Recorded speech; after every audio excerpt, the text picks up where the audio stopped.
নমস্কার বন্ধুরা, শম্পা ভিলেজ লাইফে সবাইকে স্বাগত জানিয়ে শুরু করছি নতুন একটা রেসিপি, তালের রসরাজ। তা কেমন করে করব আপনারা সবাই দেখতে থাকুন।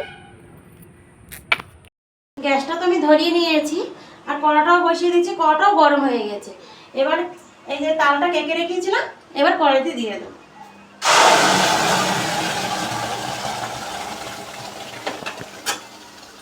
এবার আমি একটু নাড়তে থাকবো।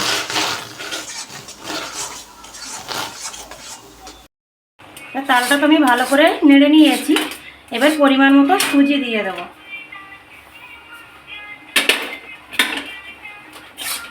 সুজিটা দিয়ে একটু ভালো করে নেড়ে নেবো। এবার পরিমাণ মতো চিনি দিয়ে দেবো।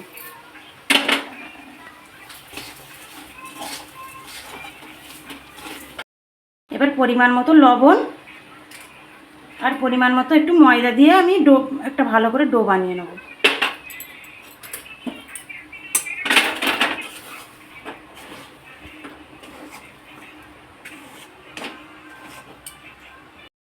তো দেখো, ডোটা তো আমার পুরো রেডি হয়ে গেছে।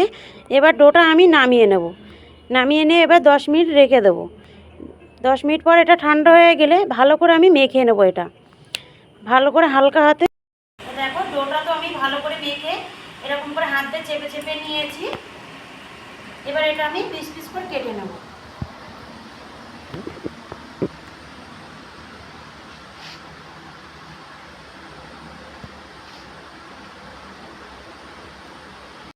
তো আমার তো সবগুলো পিস পিস করা হয়ে গেছে। তো দেখো কত সুন্দর লাগছে, চৌকো চৌকো করে কেটে নিয়েছি।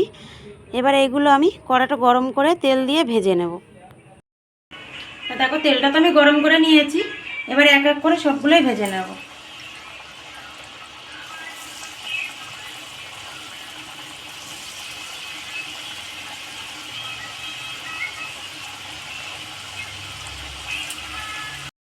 সুন্দর হয়েছে ভাজাগুলো,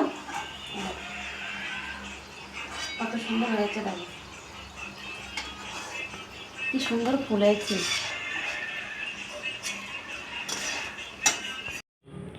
তো একই রকমভাবে আমি সবগুলোই ভেজে নেব। তো আপনারা সবাই দেখতে থাকুন। তো দেখো, সবগুলো আমার ভাজা হয়ে গেছে। এবার আমি তুলে নেব।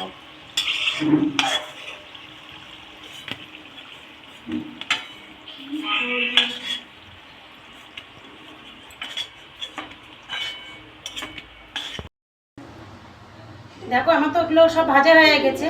আর ওদিকে চিনি শিরা করে রেখেছি। এইগুলো আবার চিনি শিরায় ভিজিয়ে রেখে দেবো।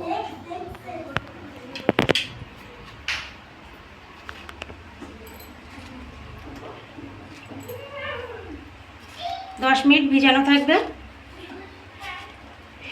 তা তালের রসটা তো আমার রেডি হয়ে গেছে। এবার টেস্ট করে দেখবো কেমন হয়েছে।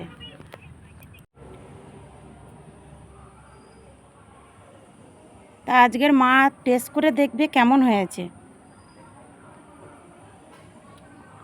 ওমা, কেমন হয়েছে খেতে? খুব সুন্দর হয়ে গেছে খেতে। খেতে তো খুব সুন্দর লাগছে বন্ধুরা। তা তাল দিয়ে অনেক রেসিপি বানানো যায়।